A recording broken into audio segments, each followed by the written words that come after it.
Morning and welcome back to Mobility Matters. I'm your host, Javier Betancourt, Executive Director of the Citizens Independent Transportation Trust, or CITT. We're the quasi-independent agency of Miami-Dade County charged with overseeing our half-penny sales tax for transportation. You can learn more about the CITT on our website, miamidade.gov/CITT. I am so happy today to welcome not only a colleague, but honestly a friend. Used to live down the street from me before his big move this year. Yeah. Juan Carbonell. Juan is the Senior Vice President with a company called Masabi, which I don't think a lot of people have heard about. And so this is a great opportunity to learn more, not only about you, but about this really interesting company. So Juan, welcome to the program. Yeah, thank you so much, Javi. Thank you for having me here. Really appreciate it. Been excited to speak with you on, on video for quite a while now. So thanks for having me. So what's Masabi? Yeah, so a little bit more on Masabi. So Masabi is a full fare collection company, and you might think, what is full fare collection? Think of whenever you come onto a bus, a metro rail, etc. You've got to typically like fumble at a gate, try to find some cash, pull out a credit card, top up your smart card. The whole idea there is, you're capturing money, you're giving folks the right to basically travel. What Masabi does is we try to make that as seamless and as frictionless as possible. So we will provide technology that basically allows folks to tap their credit card or pay for that cash either on the vehicle or off the vehicle, just be able to transact, get through, and take your journey. So the whole idea is if you make it easier for folks to ride on that transit, they're going to come back for more. If there's someone who's thinking about, should I take an Uber or some other form of transit or take public transit, they're just going to be there ready to go. You can capture that rider and they can be on their way. So we a lot of what we do is basically just helping agencies collect money for the services they provide and getting it back to them and as quickly as possible. And ultimately providing a better experience for the transit rider. Spot on. Which will hopefully increase ridership, right? Because Spot on. It's one of the challenges we have in that space is, a car is easy. You jump in, you might have to turn a key or these days push a button, takes you to where you are, and that's pretty much it. Transit requires a few additional steps. Each additional step, I guess dissuades people from perhaps using that as an alternative. So if we can make it easier for people to use it, more people use it. That's the idea. Spot on. And it's also about meeting the customer where they are. Right. So for example, if they're using Google Maps to go ahead and plan a journey from A to B, how can you make it easy for them to buy their ticket right at that point where they're making a decision? And then they scan a QR code and they're taking transit. Mm-hmm. Other projects we've done with LA, over in LA Metro Los Angeles, is we have the ability to, when you buy a ticket for an event, you can also buy your public transit ticket at the same time. So at the point of decision, again, am I going to drive? Am I going to take an Uber? Mm-hmm. Oh, actually, I could just pay $3, take my public transit. I'm ready to go. Right. So the whole idea is if you can cast the net wide enough of when you get folks to decide, am I going to take transit or not? If you make it easy enough and modern enough for them to transact, in principle, you're going to get more transactions and you're going to get folks coming back for more. Eliminating barriers. That's what it's all about. That's right. So where's Masabi headquartered? So it's actually a UK company. Okay. It's got a really cool and funny story as to how it was founded. A lot of folks, when they hear Masabi, they're like, wait, are they saying wasabi? Is it a Japanese company? That's how I remember it. Yeah. And it happens a lot, So the name Masabi actually is kind of like a play on mobility wasabi. It's that kind of punch, that hit of, excitement and fun, as you're kind of taking mobility. I assume there was a founder named Mr. Masabi, honestly. So no, that would be a way easier story. So basically, there was 3 founders of the company, and this was back in about like early 2000s. Mm-hmm. And they had just come back from a concert. They actually missed the concert at the start of the concert because they couldn't catch transit at the right time. Okay. They decided they were so late, they had foregone the concert. They went out for food, like Japanese food. And as they were sitting around, they were saying, how could we use tech? Evolving cell phone technology, because back then that was like getting onto the internet was a big deal on your phone. They're like, how can we use this tech that's in everyone's pocket to make it easier for folks to take transit? And so they were looking around. They had this idea of basically bringing like QR codes into a mobile phone. This is well before COVID, right? So, and as they were eating their food, they put some wasabi on their food. They got that hit, and they're joking around. They're like, what if we called it Masabi?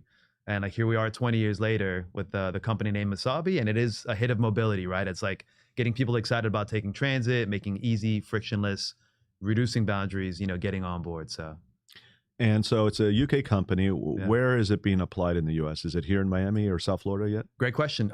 So we have about 160 customers all around the world, from Australia to the UK, Europe, all the way through to the United States.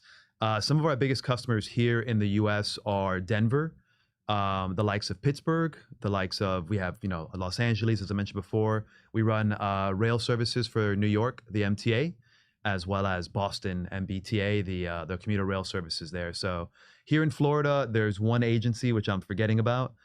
We have one small agency out here, but we're looking to continue expanding down here, and we're, excited to do further business here in Miami. So you're Miami based. Yeah. So how did you end up with Masabi? Yeah, well. And then tell us, and by the way, tell me about your background. I know you've worked in a number of other places in kind of this transit space. Yeah. And then we'll talk about where you lived a little further down the line. Yeah, so I had been in transit now for about 15 years. I fell into transit. A lot of folks that work in transit and make a career out of it fall into transit. I don't think there's a lot of folks that have decided they want to do transit when they were in college. Hopefully that changes over time. But I was born and raised in Miami. I left after graduating from University of Miami to London. Spent 5 years there. I fell in love with what a transit system can be when you scale it right, when it's funded right. When the old London Tube. Yeah, exactly. When it's frequent, when it's timely. Mm-hmm. And, I got the travel bug. So I then went to Australia, and I was picked up by Transport for New South Wales, a major agency out there. About 35,000 people work there. So it's pretty much got every mode of transit you can think of under their belt. And I got the travel bug. So I've been in transit for 15 years, started very much as an IT nerd, like doing network engineering and patching, and then slowly made my way into project management, started getting the excitement of, thinking of projects that were making the lives of citizens better and riders better. And I got the bug. And then I wanted to keep working around that and getting further and further into that like idea place of transit. Like, how can I take a crazy idea like integrating autonomous vehicles to events, to public transit, and then creating simple solutions that folks could take that could change the face of how we move around cities. So my whole career has been dedicated to finding novel and creative ways of using technology to help people move more efficiently. Yeah. And we're and I was just speaking to John Rossant with Commotion about this, but I feel like we're in the late 1800s, early 1900s, where there's a lot of innovation and a lot of excitement around transforming how we move, right? Mobility and transportation. And whether it's through technology or other innovative solutions, it's just an exciting time to be in this space, right? It's moving very quickly. Yeah. And you're right in the center of it. Yeah, I mean, it's exciting, it's daunting, it's scary, it's overwhelming, right? It's all those things. So I think the key things we're seeing now is autonomous technology is just making its way out there, right? We have AI that's starting to do stuff without human interaction in ways that we just could never do before. The manufacturing around the world has just gotten so good at like creating sensors that can teach computers on how to drive without hurting people, and those kinds of elements. And then there's just a lot of available technology in people's pockets and a lot of computing power in people's pockets. Mm-hmm. And you bring all those things together, you've got data, you've got decision making, you've got like hardware that pulls the reality of the situation into like a model, a calculation. And just use your imagination, right? There's so much more that's going to happen in the next 10, 15 years. So it is almost like a new industrial revolution in technology. And, having worked in tech and transit for a long time, I'm always trying to find ways of bringing technology and consumerization, that kind of like, all the stuff we're seeing with the internet and other kind of services, trying to bring that into transit as quickly as possible. And it's an interesting prospect because governments, they're risk averse, right? They're utility based. They're kind of utility outcome focused. There's a lot of procurement and regulation in place to, make sure that things are being procured in a clean, safe, and efficient manner. But that means a lot of times that innovation and kind of long procurement cycles, they conflict quite a bit. So I'm also in the space of trying to find creative ways to help governments help themselves, to then start moving the needle when it comes to this innovation a lot quicker, right? So we appreciate it. We need the help, John. Yeah, it's a very complex space to be in, but it's fun. Yeah. So if you're a problem solver, if you really love the rider, if you really love what you do, like every day is a fun day, right? So I think that's why you and I, when we talked about transit, when we first met, we just kind of clicked. Yeah. There's so much to transit to love. There's so much room for growth and for change. All we got to do is just foster people through the journey, make sure we're focused on the outcome, the best outcome for the city, for the rider, for the agency and government, and the rest just falls in place. And it's transformative, right? And this working on transportation and mobility as an urban planner, the reason I'm passionate about it is I know that is the key to transforming a city. And I love Miami. We have this sense of pride being Miamians, but also frustration I think we share because we know its potential. And it can be frustrating that, especially in terms of transit and bicycle pedestrian mobility, I would add, we're far behind where we should be and where our peers are, right? And so through technology, through innovation, maybe that can help us catch up. Yeah, agreed. And I've been a part of cities that have basically just decided like it's time that we make a change. Yeah. And it takes a strong leader, and it takes, it takes a lot of political will and process to get through it. But, when I was in Sydney, and this was about like 2007, around 2009, when I was working in government, we had a very strong, effectively like governor that had come in and said, I want the customer to be at the center of everything we do. And I want all of our policies, all of our strategies, all of our procurements and purchases to reflect a better experience for the rider. And we don't know what we're doing beyond 3 years from now, but that's okay. Like, we're going to start working in these 3 to 5 year cycles. We're going to have ambitions and plans, and we're going to strive towards that. And that ethos was brought into the room in every meeting. We started meetings talking about, does this really reflect what the customer needs? What problems are we solving? Is this the best use of taxpayer dollars? And it took about 6-7 years, but you start seeing that change, right? And we often forget, because of our day jobs, that mobility is freedom. Mobility is a way of life for folks. Like, when I am with my, my grandparents or some elderly family members, and you see that they just can't get out to see friends, you realize what an impact it has on people's lives. And that's what motivates me the most, is knowing that if we get it right, if we can help people get out of their homes, they live happier lives. They give more back to society. And it's about opportunity. It's getting you to school. It's getting you to your jobs, right? It's getting you to services, critical services. So it's just the heart of everything we do. Agreed, right? And so I think it takes that spark, that need, and hey, the World Cup could be a good, compounding event to make some of that happen. And I'm hearing a lot more dialogue and consideration on how do you handle a mega event, and what do you learn from that, and how do you bring that into like the day-to-days. So I'm excited to see what that does for our city, and to see the will of the rider be reflected more and more in our decisions. Yeah, when I was doing my master's thesis with my planning degree, it was around bringing the Olympics to Miami. Yeah, and I could care less about the Olympics, but to me, it was in order to drive, all these major infrastructure improvements, because it's nothing like bringing, and LA is learning this, right? Yeah, nothing like bringing an event of that size to your city to suddenly wake you up and say, hey, we got a deadline we have to meet. We need to make these investments, to cut through all the BS, right? Yeah. And so, bringing up the Olympics. So Sydney had the Olympics in 2000. Yeah. And I saw the remnants of that. Like, what happens 5 years later? The stadiums that were put up there, they were still being utilized for concerts, for major events, for like farm shows and stuff like that, kids shows. The infrastructure that was put in place, the rail extensions that, that went to those stadiums and locations around the city, the bus rapid transit ways that were put in, they all continued to sustain growth. And by the time I was leaving there in 2022, they were huge growth centers for the city because they had all the right transit infrastructure. Right. So even from an urban planning perspective, as you highlighted, like just having a compounding event like that, where there's a lot of money thrown at a situation, it just creates the right bones for continued city growth, right? Better movement of people and folks. So would love to see the Olympics come to Miami. I cannot imagine what a traffic problem that would be for us. Which is why we would need to build out our transit system. Absolutely. Yeah. So hopefully, let's campaign together for the Olympics in Miami 2030. Might have to do a spring Olympics or fall Olympics. I don't know about a summer Olympics here. A winter would be fun. It'd be a very, very complex engineering feat, but it could be a whole different type of skiing. So you've mentioned Australia a couple of times, and I know you spent a number of years there. So tell us about your time in Australia, and what is it that Australia is kind of on the forefront of? Because it seems like they're doing a lot of innovative things. Yeah, so great question. It is a big, small country.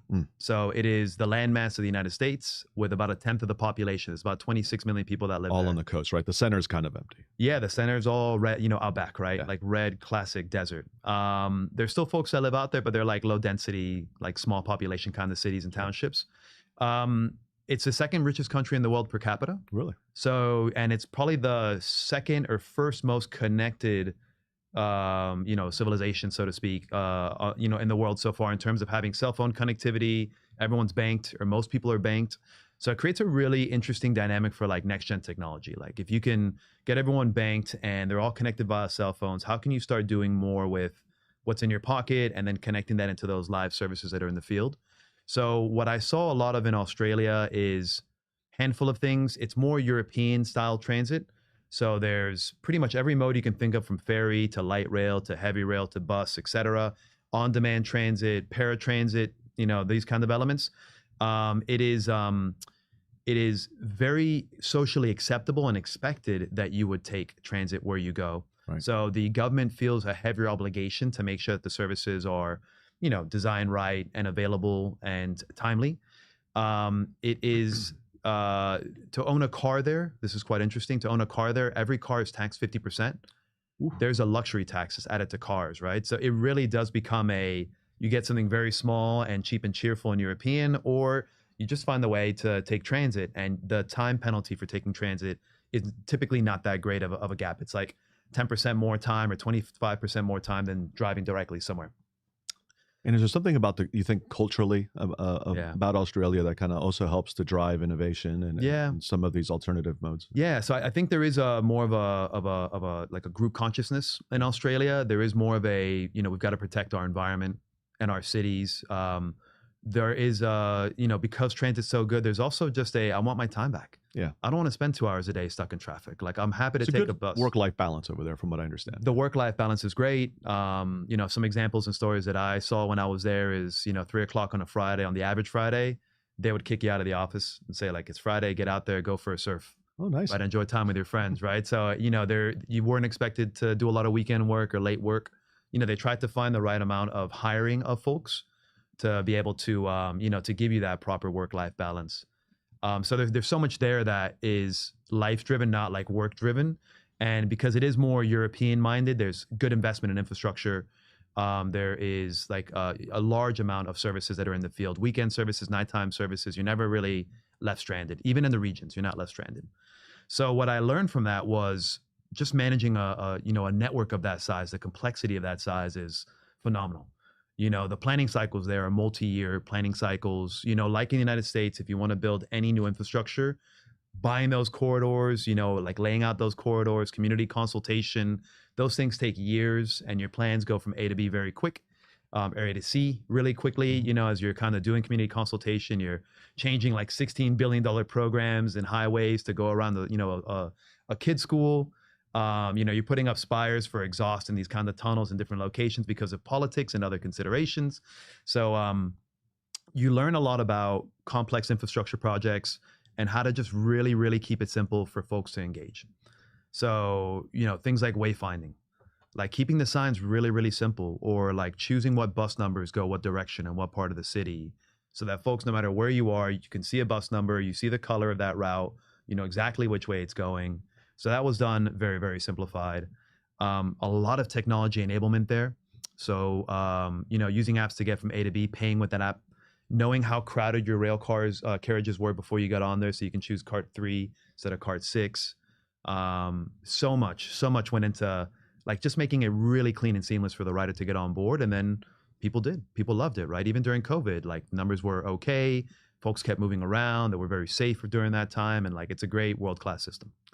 Sounds like you had a great life in Australia. I know you found love there and started raising a family there. And yet at some point you decided to move back to Miami. What's behind that? The pull of family. Yeah. So my parents were getting older, and, we felt an obligation to be with them, through the hard times and the good times. Mm-hmm. So we did want to come back for, the last, God knows how many years, 5, 10, 20 years of being with family. And it's been a really fun experience bringing a Aussie girl, from the northern part of Sydney. Bit of culture shock. Who's never lived in a different part of the world as long as she has here for the last few years, bringing her to Miami, which is, of course, such a melting pot of cultures, right? It's such a different contrast to the way that you can imagine Australia and Sydney life would be. So there's a book in the future that's going to be written on from her side, on the contrast of lifestyles. But, I love being back in Miami. It's changed so much since 2004 when I first left. It's taller, it's crowded, it's busier, it's more expensive. Yeah. There's so much that us as folks that service the government can do to, again, just remember what the day-to-day life of, the average person is trying to get around the city, and how we can really better impact the experience that we create for them in the field. So, like you, I went away, not for as long or as far. I went to DC. Never thought I'd be back in Miami, but then you feel that pull to come back. Yeah. And even in the time I was gone, I saw, major transformation. I'm sure you saw even a greater transformation. But what I see in Miami now that wasn't the case, at least when I left originally, it's a sense of pride. Yeah. Right. You know, a lot of people our age who were kind of born here are now committed to making this city, you know, the world-class city we all know it can be and should be. We say it is now. I disagree with that. You cannot call yourself a world-class city until you have a world-class transit system, and we're certainly not there, right? I agree, right? So, and it's about it's about having an available system that is easy to use, that is widely accessible outside of downtown. I mean, downtown is great. It's very well connected. You get it. You can get around. But outside of downtown, like how everything connects or the frequency of these services, right? It really impacts folks as to how long the alternative journey time takes, you know, taking a car trip versus public transit. And that time difference between both of those options is very, you know, just difficult and complicated for folks to have to sit in the hot heat and wait for that bus journey and get, you know, get on their way. So I do agree that, you know, finding ways to expand or, you know, increase the frequency of our bus network would be a huge boon to the city. Finding creative ways to create the heavy rail infrastructure that we can use to not only go north to south into downtown, but ideally east to west in key corridors would be a huge boon for the city. I mean, it's a political hot potato, I imagine going there, but like it all starts with a dream, right? And it all starts with a request for funding to make it happen. So, and that ultimately is the key, right? I would say for the first time in a long time, we're all kind of aligned politically in government that this is the solution and the way forward. You know, it used to be just a few short years ago, people were still saying transit, you know, that's liberal nonsense, and, you know, cars, no one's ever going to get out of the cars. We have to just keep, you know, building roadways. But I don't know of a single elected official that feels that way anymore. I mean, I think everyone is committed to transit. So that's important. We're in alignment. What's missing is the funding, right? You know, obviously the half penny isn't nearly enough to meet all of our needs. There are challenges at the federal and state level. So it's all about now even exploring public-private partnerships and other innovative solutions.